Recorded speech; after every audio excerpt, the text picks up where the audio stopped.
Hello friends, I Shalini welcome you all to learners academy. आज की इस वीडियो में हम डिस्कस करेंगे format tab of picture tools. सबसे पहले हम अपने डॉक्यूमेंट में एक पिक्चर इंसर्ट करेंगे।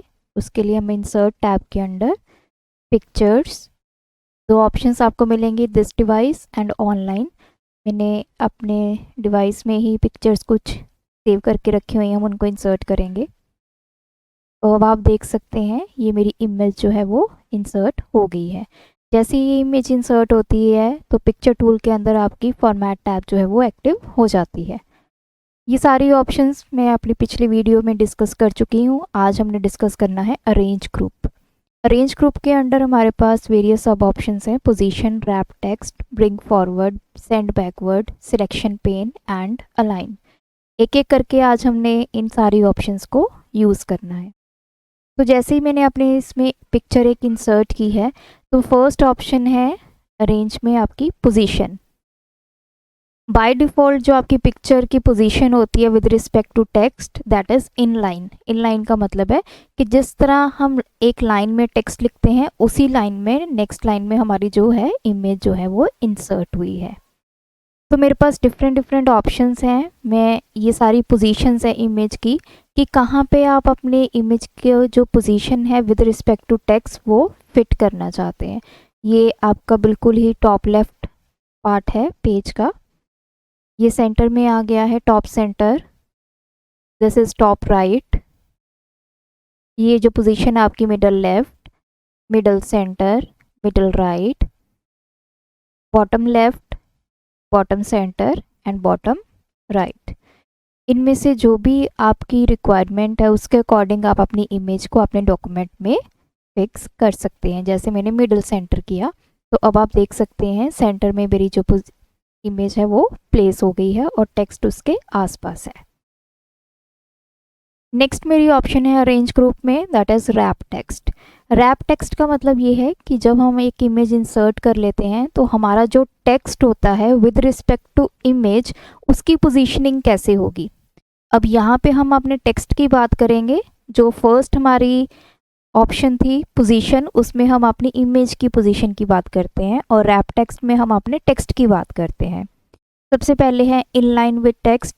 तो ये मैं आपको पहले बता चुकी हूँ कि जैसे लाइंस में आपका टेक्स्ट लिखा हुआ है उसी तरह आपकी इमेज आ जाएगी।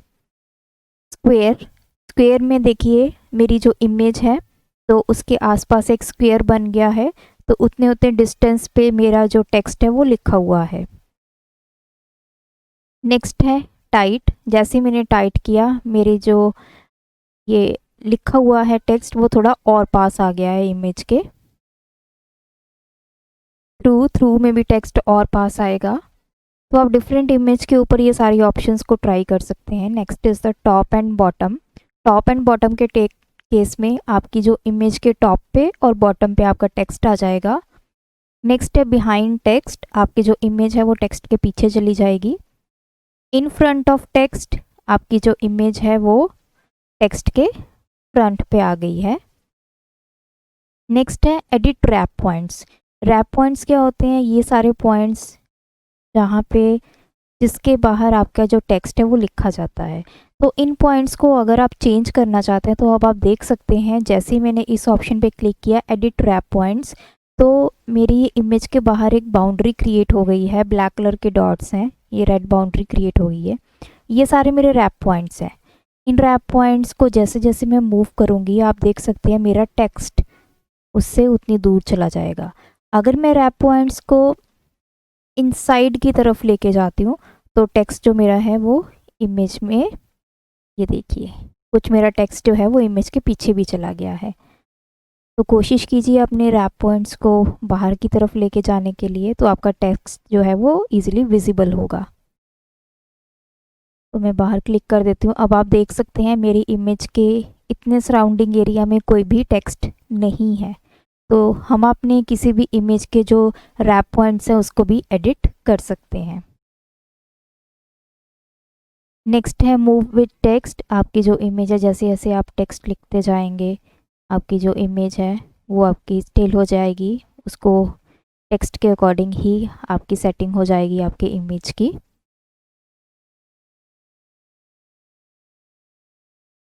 नेक्स्ट है फिक्स पोजीशन ऑन पेज। इसकी हेल्प से आप अपने इमेज की पोजीशन को अपने पेज पे फिक्स कर सकते हैं, वो और कहीं मूव नहीं होगी फिर आपकी।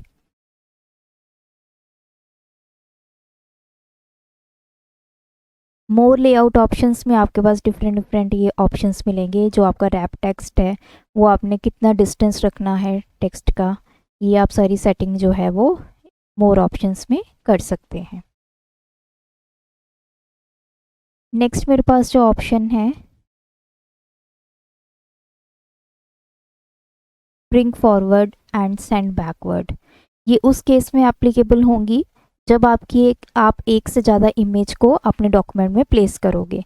तो जैसे अब मैंने यहाँ पे एक इमेज ऑलरेडी ले रखी है, मैं सेकेंड इमेज इंसर्ट करूँगी अपने डॉक्यूमेंट में।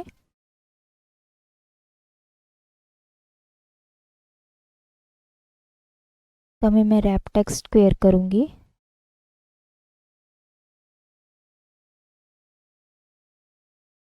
तो अब आप देख सकते हैं मेरे पास दो इमेजेस हैं, एक इमेज के ऊपर दूसरी इमेज मैंने प्लेस की है। अब दोनों इमेज जो हैं वो एक दूसरे को ओवरलैप कर रही हैं।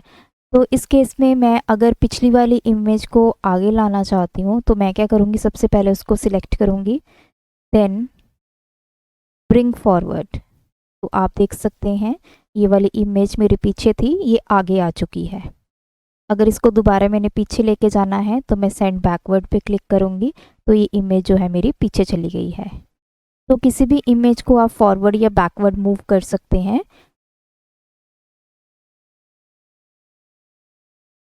अगर आप इसी में देखें ब्रिंग टू फ्रंट, तो ये ऑप्शन हम यूज़ करते हैं। मैं एक और इमेज लेती हूँ अपने डॉक्यूमेंट में।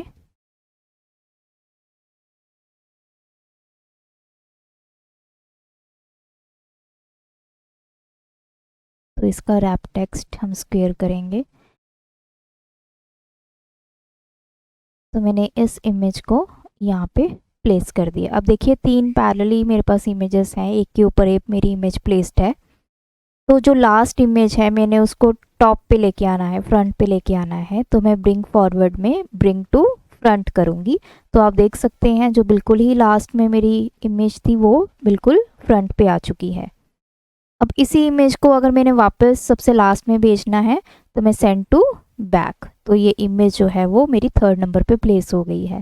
सबसे ऊपर मेरी ये इमेज है, इसको मैंने लास्ट में प्लेस करवाना है, तो मेरी इमेज जो है वो पीछे चली गई है। सिमिलरली जिस इमेज को भी आपने फॉरवर्ड या बैकवर्ड मूव करवाना है उसको आप यहाँ से सिलेक्ट करेंगे और इन ऑप्शंस की हेल्प से आप उसको फॉरवर्ड या फिर बैकवर्ड मूव करेंगे। नेक्स्ट ऑप्शन है इसी में bring in front of text. तो ये ऑप्शन आपकी सेम है जो हमने रैप टेक्स्ट में यूज़ की है, इन फ्रंट ऑफ टेक्स्ट। आपकी जो इमेज है, अगर आपकी इमेज टेक्स्ट के बिहाइंड आप उसको टेक्स्ट के फ्रंट में लाना चाहते हो तो आप इस ऑप्शन से भी उसको कर सकते हो, जो कि है bring in front of text.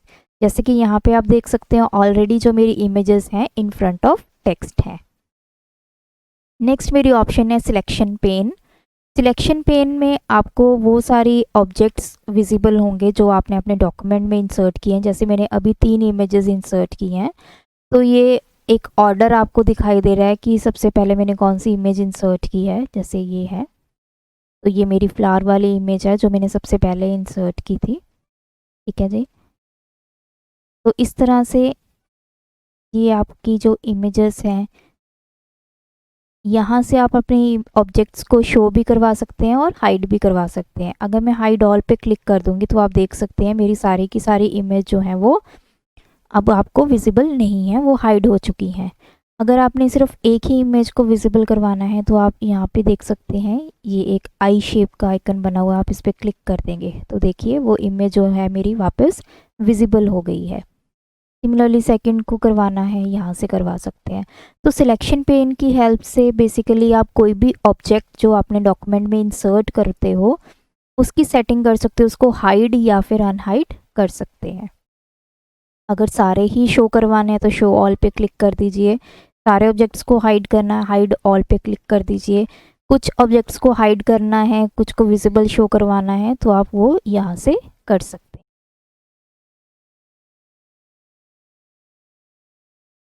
Next मेरे ऑप्शन है अलाइनमेंट की। अलाइनमेंट में ये है कि आपकी जो इमेज है with respect to your text वो कैसे अलाइन होती है। तो मैं यहाँ पे अभी प्रेजेंटली एक इमेज लेती हूँ। तो ये मेरी इमेज है, अलाइन पे अलाइन लेफ़्ट। ये देखिए अब आपकी जो इमेज है वो टुवर्ड्स लेफ़्ट जो है उसकी अलाइनमेंट हो चुकी है। सेंटर में आ जाएगी अब आपकी इमेज।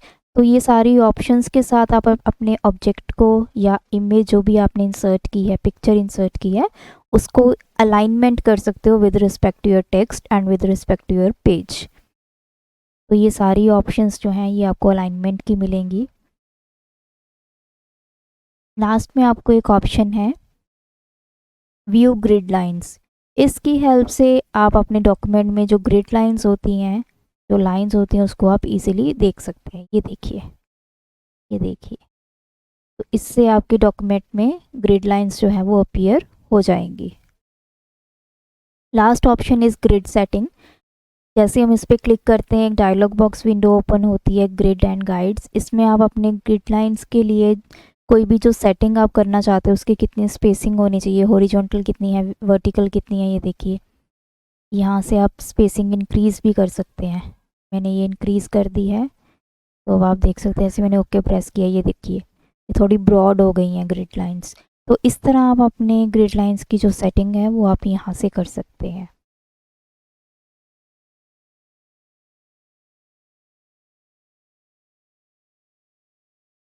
अगर आपने कोई इमेज को आपने रोटेट करवाना है तो आप इस ऑप्शन से करवा सकते हैं।